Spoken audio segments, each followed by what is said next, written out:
imaged There we go. from last game. Kog'Maw as well, going away from Brunch U there, and we'll see what they can do for the rest of these picks and bans. They hurt us. I mean, Shen, he did better on Shen even than a lot of people were expecting him to do on like Chase or Zed. So they changed their mind.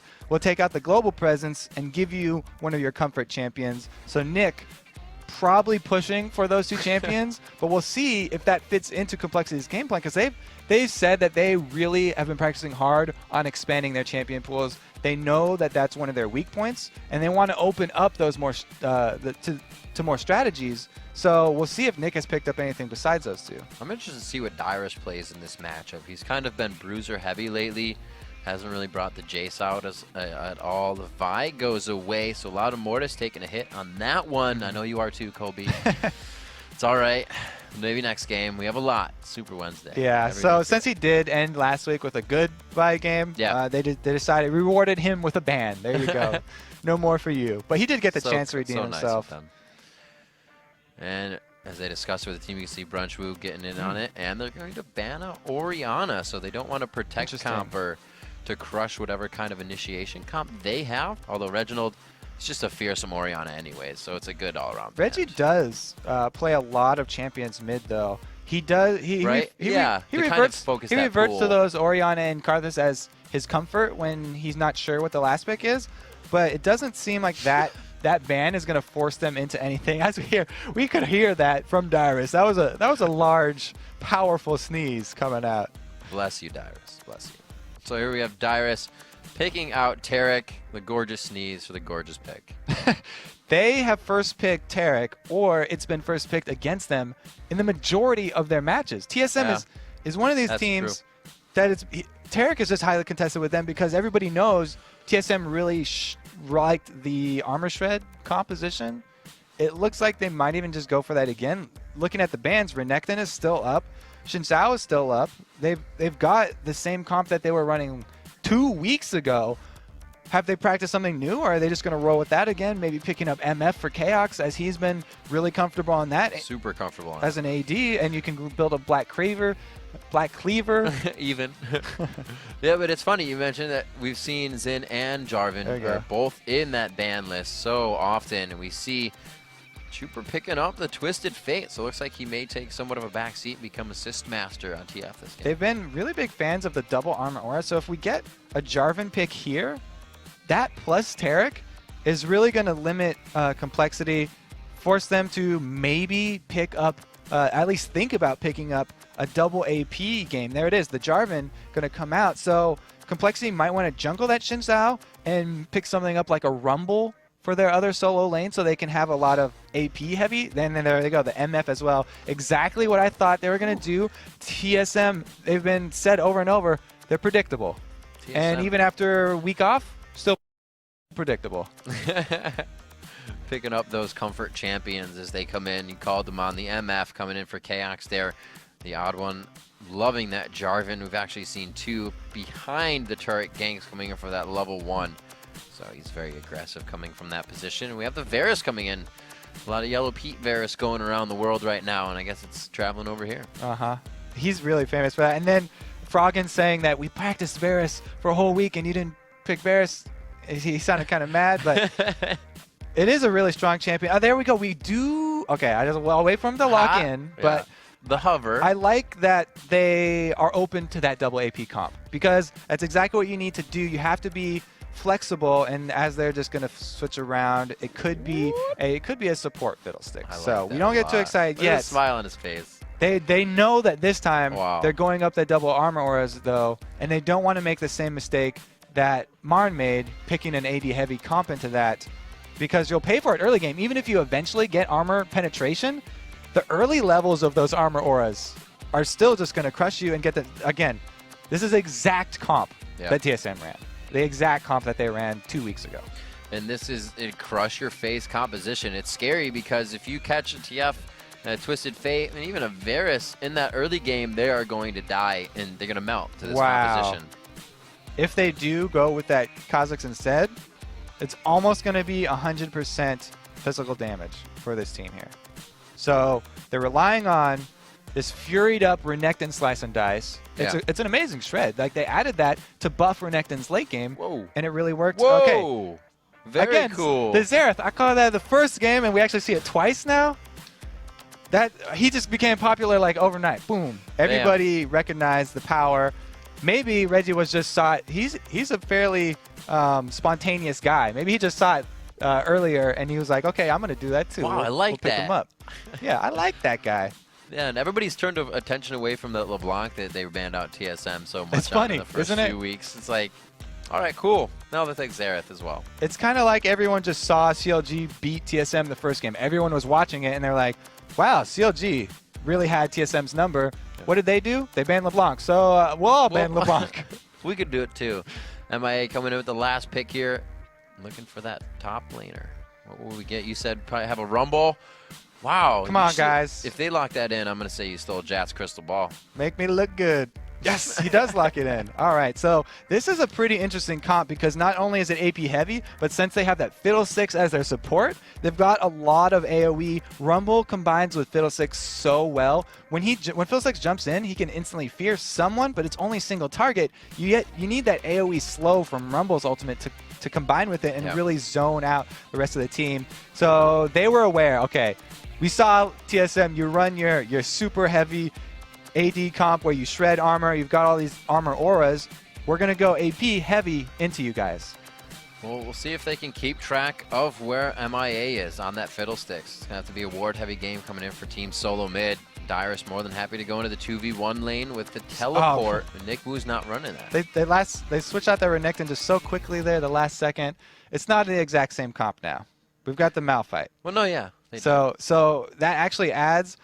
It changes up their whole game, really. I mean, they've got an amazing initiate, and I really like now the Xerath pick really makes sense because whoever you catch with that Malphite ultimate is going to be in place enough for those 3 Xerath ultimates to land all on the same person. Like I said, there's a 0.35 second cast time on it, so it's not instantly. You can't just automatically drop all 3.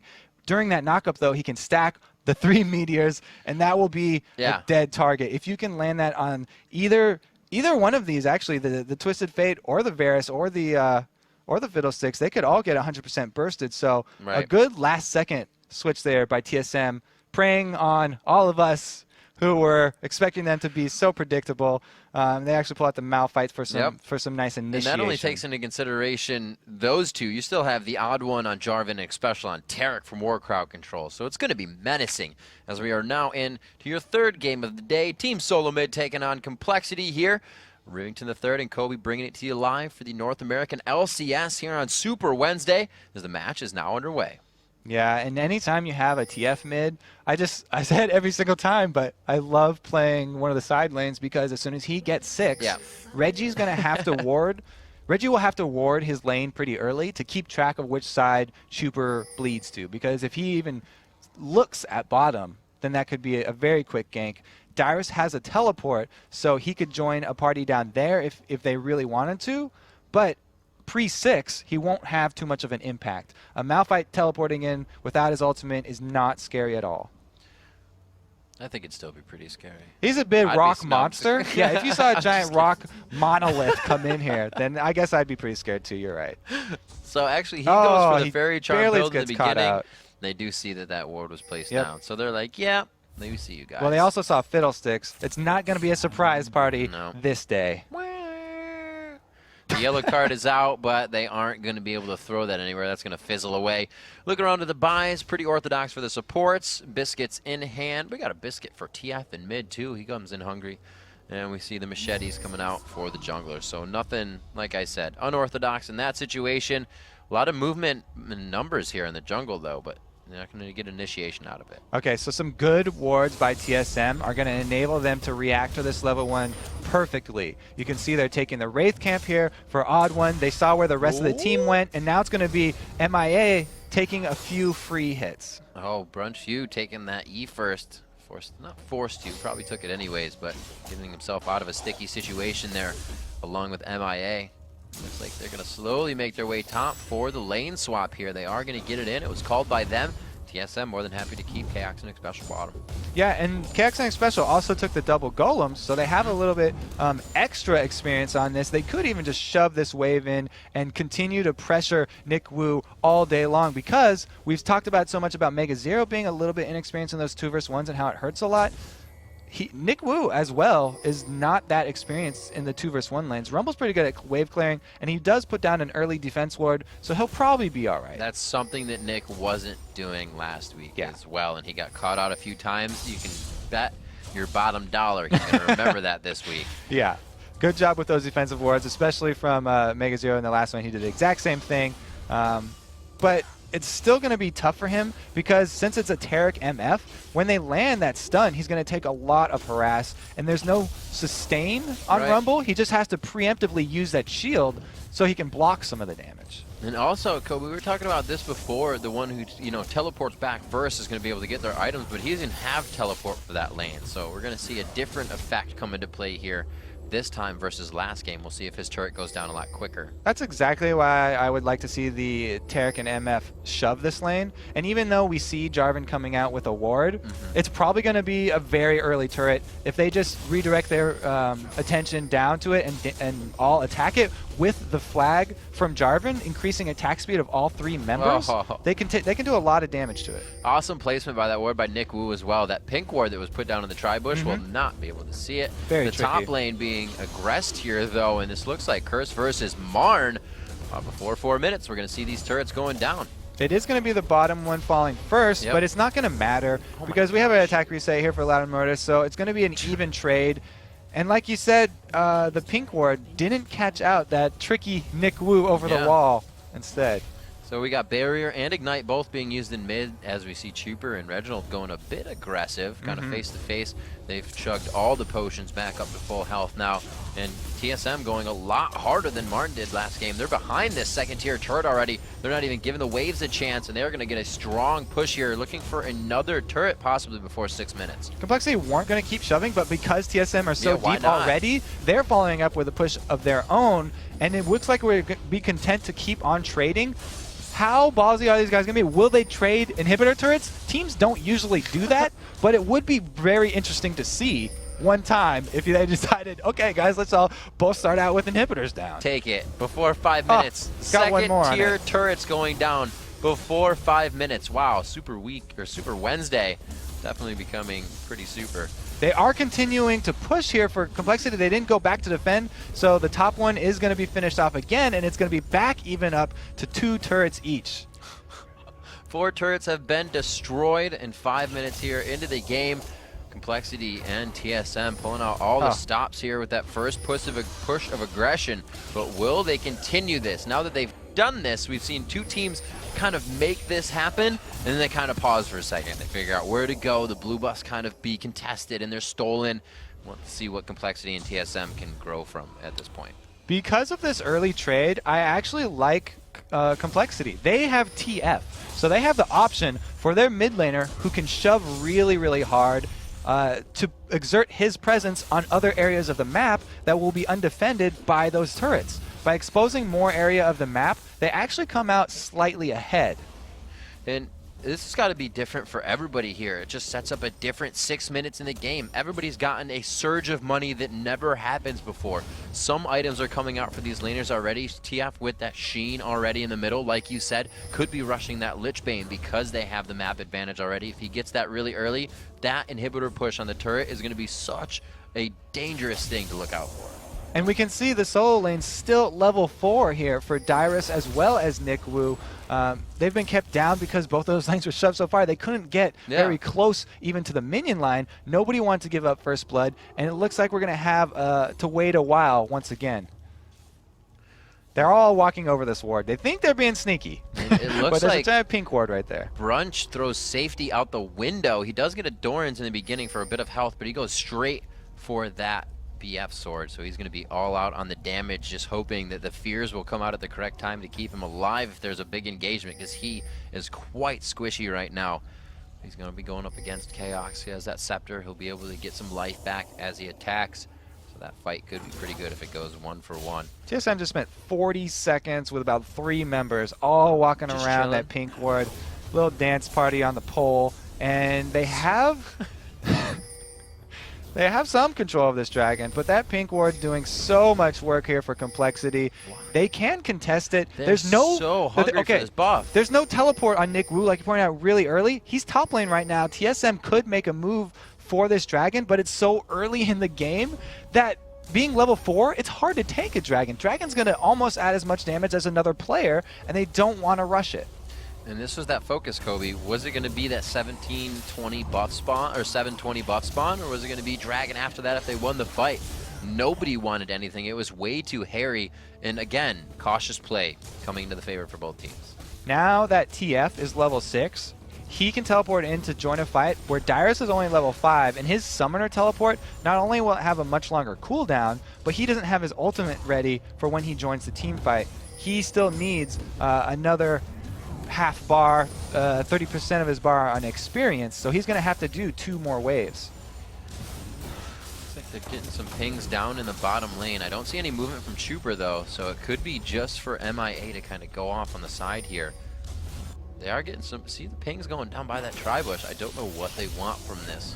Yeah, even though we had very early secondary turrets going down, both teams are being cautious. It's not a very high action game here. Both teams being very safe, being very methodical. We've seen this, seems like everybody had this exact same plan today. We've seen this again, all 3 of these games so far.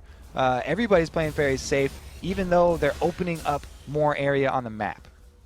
So I guess they're just wary about the odd one right now. They only have that 1 ward somewhat behind them.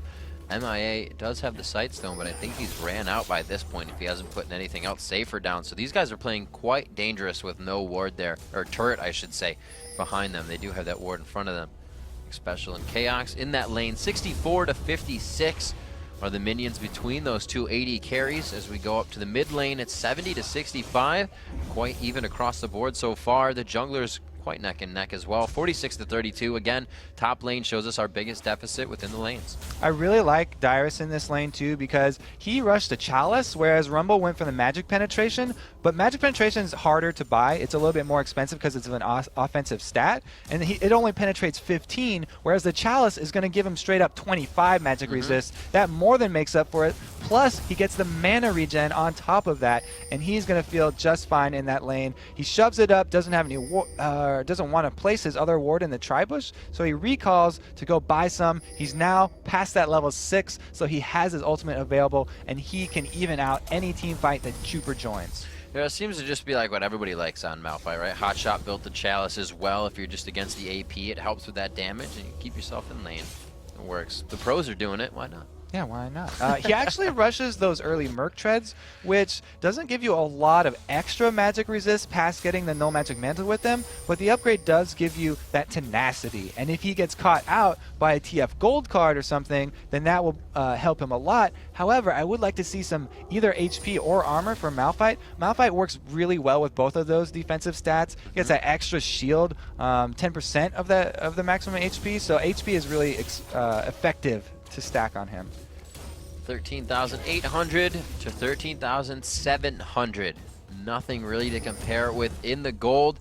Just means Complexity is really waiting for Team Solomid to make a mistake, and it's exactly the other way around. 11 minutes into this game, Complexity kind of looking for that edge that I was just talking about.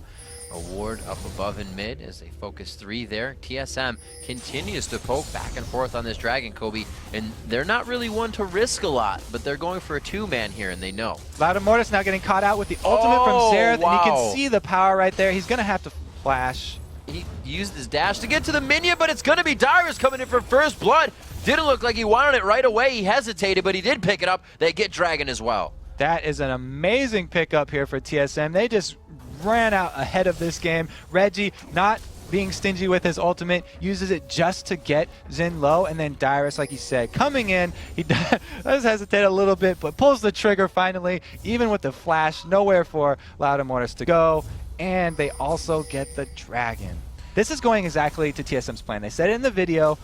The inexperience of Complexity, we want to prey on that. We want to take it late game. You can tell from the builds. Look at Reggie going gold per 5. It was all about vision for that. They had all 3 in mid. They said if we put 2 on the dragon, we have Xerath with vision across that. We can just start hitting whoever comes down and poke them. Dyrus came in a little too late, which is maybe why it looked like they hesitated, but they cleaned it up. That's fine. Quite easy, right on. That unstoppable force got him within range. So 2-2 are still the turrets, so not too much globally was gained off of that. Just the gold to get a bump a little bit in the favor of Team Solomid. As Dyrus returns to the top lane, he went straight for a Giant's belt. You said he's going to like that health. Yeah, he is. It's a really good buy, especially since he has that shield, extra 10%. But really, I want to talk about the mid laners. TF, he's passive, gives his whole team more gold when you're in these long, drawn-out games from just farming. And that's why Reggie, oh, here we go, he does catch him out. Oh my gosh, no, Trooper the barrier keeps him alive. Holy crap, that was a lot of damage. We see another engage here from Loud and Mortis, forcing X Special to flash over the wall, and they're rewarded with 2 ward kills. That is the gold you want to get when you initiate. Right yes, the gold off those wards, so good. Return on investment equals awesome. 13 minutes in, Kobe. Right before Reggie pulled that solo shot on Chuper in the middle, I was going to say he tried to balance out the passive of TF by going with that Cage's Lucky Pick for the gold per 5. So they don't even lose out too much on the global farm game here. Also, that spot that he shot Chuper from was really popular when Morgana was a main middle play, because you can stand barely in that fog of war and it's just in range of landing her binding. A good use of that by Reggie for Xerath's skill shots as well works just as well. So good. 13 minutes, 40 seconds in. Reginald looking to pick up a blue, and he will do so, but they know where the jungler is, so we'll have to see if there's any movement from Loud and Mortis here. They have that ward on the blue. They see Odd One coming down on the bottom side. Looks like Loud and Mortis may actually go top.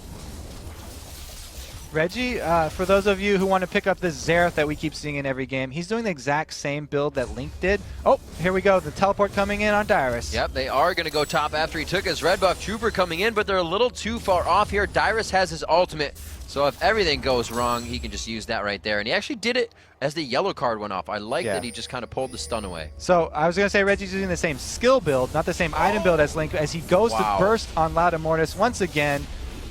His skill build is exactly the same. He's maxing that locus of power. Second, there we go, another engage from Odd One. Odd One goes in quickly, but he gets locked up there for a second. Finally gets his bearings back, and he kind of puts down a Cataclysm, but he gets knocked out of it himself. They're able to take down a good 2 there. Great job coming in from Reginald with the double kill. MIA trying to throw himself over. He finds the Odd One in a party, and it looks like they're going to disperse from this one. 3-1. Complexity looks hurt here as Nick Wu gets caught. It could be a 4-for-1. A few last attacks. Reginald picking up 3 in the overall fight. Great Cataclysm from the Odd One. He paid for it with his life, but he kept everyone in the same area. They were not only able to bullet time over that, but the AoE from X Special as well as Malphite just crushing them down all at once. Now they're going to be able to shove on this turret really easily, take that middle one, and just go. Reggie's got double buffs right now too, so they can keep on sieging even after the first one goes down. Yeah, that was definitely a big grab for them in that fight, especially in that area. They just saw them. They had the ward. That ward burned out, and it cost them quite a bit in that first initiation. They had no vision. 5-1 now for Team Solomid as this game starts to ramp up here. 16 minutes in, that gold lead starting to go in favor of TSM here. Good damage, and Reginald probably knows every time he can't get these kills out, but we see the length of that cooldown. He's just using it as harass. Yeah, it's kind of back in the days when Gragas's ultimate was solo cooldown, that people would just throw that out over and over. Reggie really taking advantage of that max locus of power build, because he gets 40%, or 28%, excuse me, they changed it, 28% of the magic, or it's only level 3, that's why. 28% at level 3 penetration. And the percent penetration being taken into account before flat penetration means that his item build only has to include the flat penetration, and he's already going to be doing close to true damage. It looks like the Sunfire Cape will be the first on the choice list for Dyrus coming in the top lane as he continues the somewhat split push. He's trying to bring that to his team. Takes down the top turret, and they will have that going full bore. 1 kill only coming in right now for Nick Wu in the top lane.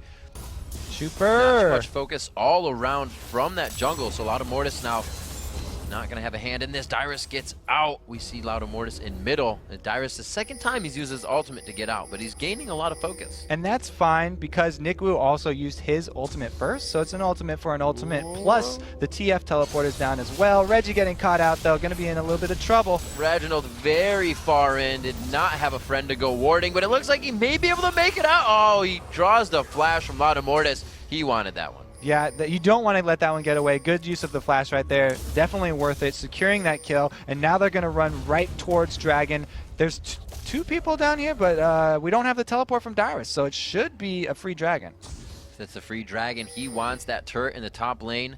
I don't think they have a pink ward for this. They do not. They do. They actually have 2 pink wards. Nick Wu being up with a little bit of gold for his team has kind of taken that on his back. And it could give them the advantage here to start this objective and really start to pull back in the game. He goes in, the Odd One very good at smiting these away. Known for being able to grab it, but they all stop it. Odd One's taking some damage from the turret there. MIA is still trying to drain on the Dragon as well. They grab it and the kill on the Odd One. Great play. That's exactly why I thought it would be a free Dragon, because you have very little hope of stealing that away. Odd One went for the hero play, though. Like you said, he's known for stealing away key objectives. He thought he had this one, doesn't quite get it this time. Now he's fed another kill on top of that Dragon, though, and TSM have to be careful. They're slowly handing this lead away. It is super to draw back for a second. MIA kept his drain on the Dragon so life would not go back up, but he was far enough away so that it was the Odd One taking the damage, and then they just turned around and quickly took it. That was awesome that he just threw the fear onto the Odd One and was like, I'll keep Dragon damage, don't worry guys. Great, just all around mechanics by Complexity coming into that fight. We see them now 5-3. The gold is still in the lead of Team Solomid, so Complexity has a little bit of work cut out for them. They are 4-2 in turrets. Those ones have kind of lost them top and bottom. That bottom lane is all the way down to the inhibitor turret, but they still have that second tier in mid. They need to hold that, or I think it's going to give TSM a little bit too much control of the map. Reggie going to get his blue buff. That will be really nice for them. Like Chowster said, his range is really the best part of that champion, and with a blue buff, he'll be able to keep on throwing out his skill shots over and over. It's great for a siege team, especially when you have the reliable initiates and knockups of that Malphite ultimate, and then the Cataclysm from the Odd One. They have a lot of control of the map, and Chaos's bullet time is a great zoning tool, even if they don't get someone in a Cataclysm.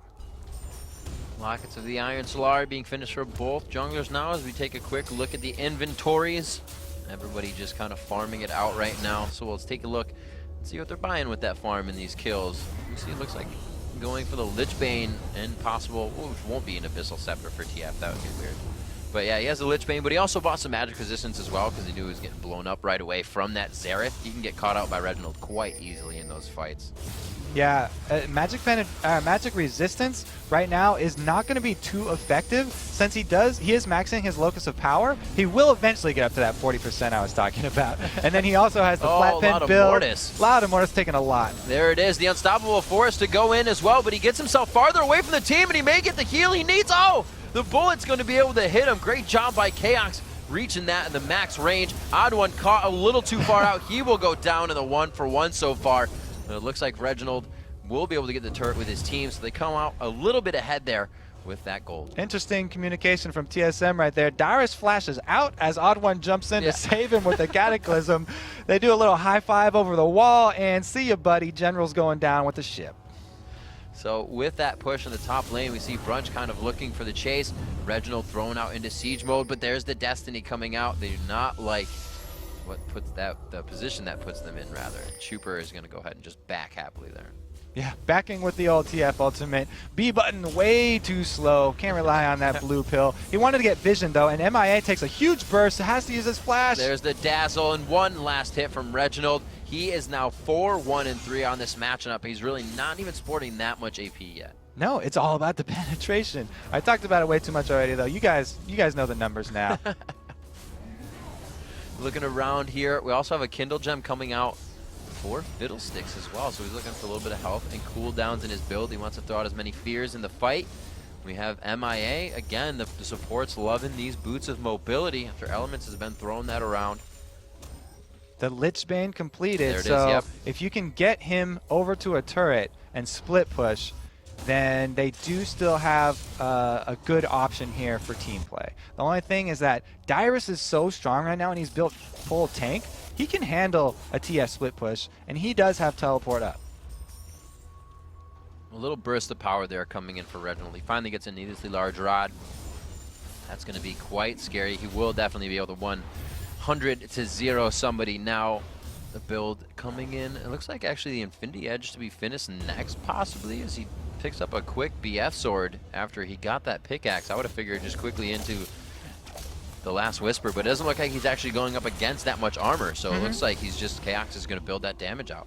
Yeah, not only that, but they also did switch their comp at the last second. With Renekton out there, they have plenty of AP damage here with the Dyrus ultimate and the Reggie ultimate. So coX has stated, you know, MF's ultimate scales really well with AD. Yeah. You don't have to build that Black Cleaver just because the Koreans did a lot, and it's a great tool for your team when the rest of your team has AD, has a lot of AD.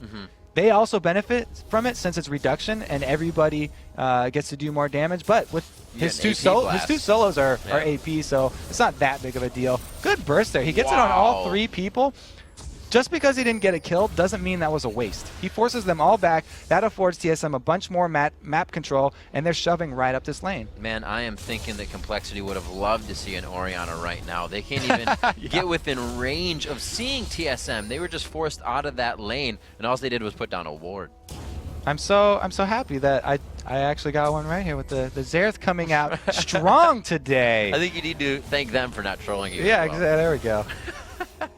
Maybe they thought that I thought that it would be a troll. Anyway, we have the rest of TSM actually going to back off of this top turret. They will wait a little bit for Reggie's ultimate to come back. He's still got another 15 seconds on it, but they've got some good vision control of this Baron area. They just need an Oracles, and they can start forcing a bad position from Complexity. As we come into 24 minutes, TSM roaming together as that dragon is up. It looks like they're poised to take that quite quickly as well here. Dyrus is going to have that teleport ready in the top lane. We'll see where TSM decides to put that ward they're going to fight with. It might be that one, because that would be a sweet entry for Dyrus to come in on the backside. And it looks like Reginald is actually going to do what they did the first time. They're going to draw people to Baron or Dragon. They're going to poke whoever comes in first and then obliterate that person. Yeah, he immediately uses the speed boost from deactivating Locus of Power to get out of there. Yep. It's a nice little addition to that. Oh, he does catch Loud Immortus out with the stun. There's that poke we were talking about. It might not be the initiation since they're out of position, but bam, they are just dictating how these fights happen. 53-second cooldown on his ultimate without blue buff right now. Absolutely ridiculous. And because they wanted to try Dragon, TSM gets it, and they might just pick up a top turret here. The gold card is going to scare Dyrus away. Again, no kill rewarded for the use of his ultimate, but you get another objective because they have to retreat, and it's a free global gold for them. This is so similar to the first 2 games that we saw, again, from those the top teams. It seems like they've all been talking. They're all taking the first one slow, getting into this marathon that it's going to be super weak. Remove the mistakes, Kobe. Make less mistakes, and you will find more W's. It seems like that's just what most of these teams are taking under their belt right now, and it seems to be working beautifully for them. Brunch trying to farm out this mid lane as we take a look at the CS between some of these lanes. 226 for Brunch to the 185 of coX. coX, however, 2-0-3, does have good money on it coming into that bank right now, but we still have damage coming from Brunchy. We haven't seen a good lockup ultimate from him. Their fight composition just hasn't been able to really do what it was meant to do. So we have to see, wait for that 5v5 to come in. 207 to 181 in the mid lane. The Lich Bane has been finished, as we said, by Trooper, but we haven't seen that yet either be able to be used. So TSM is really just causing Complexity to put a halt on whatever strategies they want to use right now. He's not really strong enough to go split pushing. Dyrus, like I said, could easily take on Twisted Fate right now. He's so beefy, and he can even burn him down with Sunfire Cape, blow his ultimate, destroy that TF. There's no Zanyas on him, so he won't be able to bait much out. And we see that Oracles coming out from Xpecial that I was talking about for the Baron control. They clean out the entire red side jungle, and they're forcing that game of hide and seek. Complexity, they do have Twisted Fate ultimate, so they can use that one time to gain vision, but after that, they're going to have to be dropping a lot of money on wards if they want to contest this Baron. lot of things coming out for Complexity. Says they want to fight, but it's going to be a cautious and scary fight for them. The Destiny to find Vision. They've picked up the Rylas to keep the fight in their favor, to keep everybody locked in and they can't get away. They have the Aegis as well, that lock of the Iron Solari to pop on the shield if they do require it. So it looks like a lot of them are ready to kind of engage here. The Home Guard boots as well. Have to see what they can do. Taking down that first turret, they throw down a ward. Chuper almost, you know, he is down to half health, and only 2 of those ultimates came in hitting. Another ward goes down. They're just trying to keep vision of TSM right now. A little gold in their favor, Kobe. They're just trying to grab that first rung of the ladder and climb back into this one. Good job by Complexity, at least getting that middle turret, a global objective down, taking advantage of TSM's position. They're also able to ward. The flash, though, is burned from Fiddlesticks, and that's a pretty big cooldown. Well, he won't Useful be able to tool. do anything extravagant with his ultimate, that's for sure. But he still may be able to get over a wall good enough to help this, maybe help steal the Baron as well if they can get to the odd one in time. Again, an objective just by chunking someone out and burning their flash. Now they're forcing this Baron, taking down very quickly with that percentage damage from Jarvan and the zoning potential. Oh my gosh, Reginald still sits on the outside, and odd one comes in, but he's not able to. Reginald flashes over the wall, puts himself in a terrible situation. The Dyrus comes to the rescue though, and it's going to be the lockup. It only hits one person coming from Varus there. They're forced out of this fight. Great save on Reginald by Dyrus. Yep. I mean, TF is just so squishy right now. I talked about how he can't 1v1 Dyrus with a bottom blade, and Dyrus just comes in, saves Reggie, no problem. They're both aggressive. As long as they do it all as a team, they only needed 3 people to jump over and just chase off the rest of the Complexity while Odd One finishes up Baron with Xpecial. And that right there, if you didn't know Reginald was an aggressive player and coined that, that is the reason why. Flashing by himself, putting himself in the pit of red buff, and he gets saved out. Odd One taking a bit of damage here, forced to throw on the locket. He makes it out alive though. These guys, you see the tank that they're bringing to the table right there. Those were good 5-6 turret shots, and Reginald's still just trying to harass before they get out. Yeah, sieging up right there for a little bit. Now that they've both taken the inhibitor turret and they have Baron, they have complete control of the entire map. They can take their time going back to base to purchase with all this global gold that they just earned, and then return with a new item and still like half the duration on that Baron buff. So that's plenty of time to take an inhibitor as well as another turret. 30 minutes into this one, and it looks like TF did go for the Abyssal. Well, fantastic. Maybe it's not as weird as I thought before. Well, it's not. It didn't help very much. Even though he had that magic resist, Dyrus still just stomped him into the ground over there. It was a damn, I hope this helps by. And yeah, it's gonna, right? It's magic resistance, but it's not going to stop the burst that Reginald's bringing to the table right now. Finishes are Leandri's. Actually, I haven't looked at his inventory lately, but I'm pretty sure that was just a solid buy. He just bought that, yeah, exactly. With the purchase there of the early magic resists on Twisted Fate, a lot of people have been talking about how it's not as effective as it used to be to buy resistances early. Before you have 1500 HP, you shouldn't. It's not effective to buy any resistances, actually. When you have to get past that point for the gold values of them to even out again, and that's not even taking into account natural resistances from champion abilities and all that. So a first buy of some life item would actually be more effective than spending money on resistances before you've actually purchased an extra HP item. However, he wanted those combined, the combined effect of those items, the Lichbane and the magic penetration of that Abyssal Scepter. Now we are 30 minutes in. Complexity desperately trying to reach back into this one and find some ground. The pink ward still coming out. The blue elixir's coming out as well for Nick Wu if they choose to go in. The brunch not even able to get into this fight. Reginald has hardly even entered it as well, but he's taken about 75% of the health of 2 of the members of Complexity. The inhibitor goes down. Lauda Mortis follows as well, and it looks like they'll be able to push down at least one Nexus turret here. If they want it, they want the inhibitor though, and it looks like they're going to go for another one, Kobe. Since Complexity initiated that, TSM had all of their tools to follow up. Odd One actually uses Cataclysm not as an initiate to grab people for that bullet time, but just to catch Lauda Mortis and keep one from getting away. A free kill means now they're going to be able to take this second inhibitor and easily push in on the Nexus ones too. It looks like another very slow game, just methodically played out as we expected. And so much strength. They're sitting in here right now as well with Reginald's ultimate. Throughout all of this, he has not had to use it yet, so that if anything goes wrong, they can still get out safely. and just turn around. So much damage. There it is. Oh, a great flash by Chuper, though. It may not have been the save of this fight, but he definitely makes a nice move there. Loudamortis taking a good amount of damage. Odd1 getting himself a little in a hairy spot there. NickWoo's going to go down here. He will not be a help for his team. That's the AoE that they need right now. Loudamortis is going to go in on the coX. Dyrus is going to crush that attack speed. He also slows him down. They try to get back into this one. The ultimate forced out of Loudamortis just to save them. Brunch locked up, forces a summoner spell when he didn't really need to. There's no ultimate from Dyrus to come out. This is getting hairy for both teams. Will they continue? I was really worried for Odd1 there. I thought that he was going to go down when we landed the Varus snare on him, but he had his gap closes, also his flash, able to get out.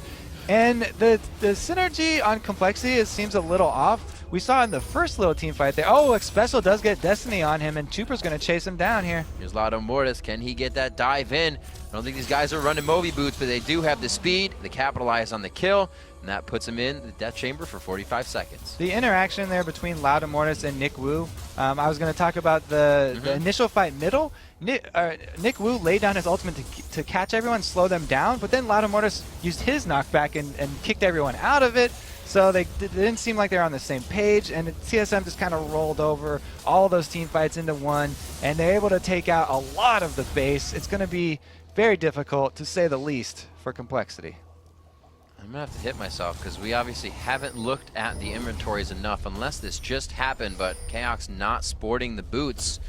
Actually just going for that Zephyr as well as the Zeal to come in. I really like Zephyr. I first got it on Jax because it was recommended, but I really fell in love with it because it gives you so much movement speed, and it also gives you tenacity. So it's kind of like having a little some mini boots there for Misfortune. He's got movement speed, he's got tenacity, kind of like some ghetto Merc treads there or something. Yeah, exactly. We see the Oracles coming out as well. It might be a first time Mikhail's Crucible. At least I believe we saw one in the qualifiers, but so far for the LCS, it's the first one at least I have casted. The Bulwark being finished as well. A few more Aegises this week. Chat has a smile on his face.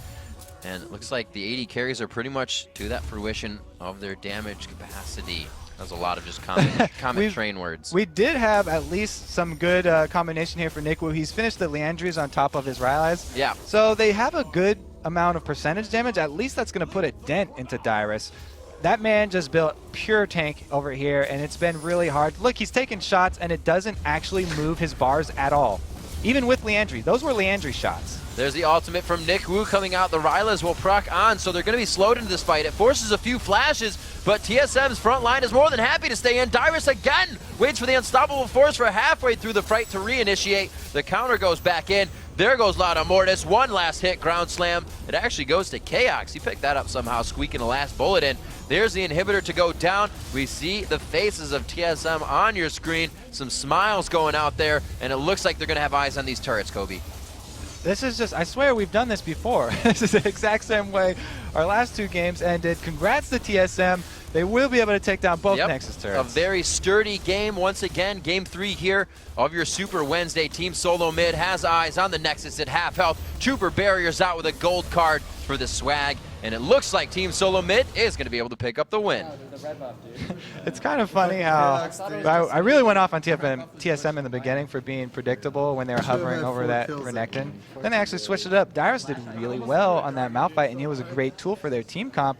But also, they pulled out the Xerath, which we hadn't seen in the LCS before this week. It just happened that CLG actually spoiled the surprise for them early, and they're like, oh yeah, TSM super predictable. No, guys, we're going to bring out Xerath. Oh, CLG already did that? Oh. So again, somebody beats them to the punch. But congrats, they pull out a win as well. And that's just the beginning of Super Wednesday. It really is. That's only our first 3 games. We have so many more to go. You can see the camaraderie between these two teams here as they go back and forth between their stations to shake hands. And it was a very good game overall. Comfort champions, a few taken out there in the beginning. And it was just all out Team Solomid. Like you said, it was kind of deja vu from our last 3 games. Everybody's playing so careful. Everybody's playing so safe. It's the same thing as careful, but it's an awesome way to say it again, I guess.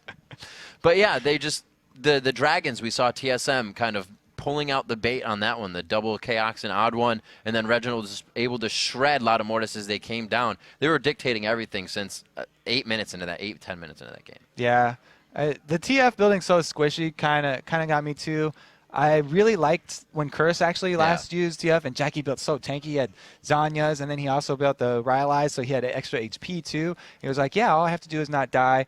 Chuper didn't really get to use his combo that much. He never got to split push, so the Lichbane didn't have that much of an effect. He had good damage, but he wasn't able to stay in those fights long enough to really make use of it. All right, so the big thing so far today, Xerath making a big spark on Super Wednesday here in Week 4 of the LCS. We'll have to see what happens. When we come back, I'll be in our new interview lounge for a chat with Reginald from Team Solomid, and then Freak will join us to dissect some of the key plays of the day. Don't go AFK, there's tons more to come right after this.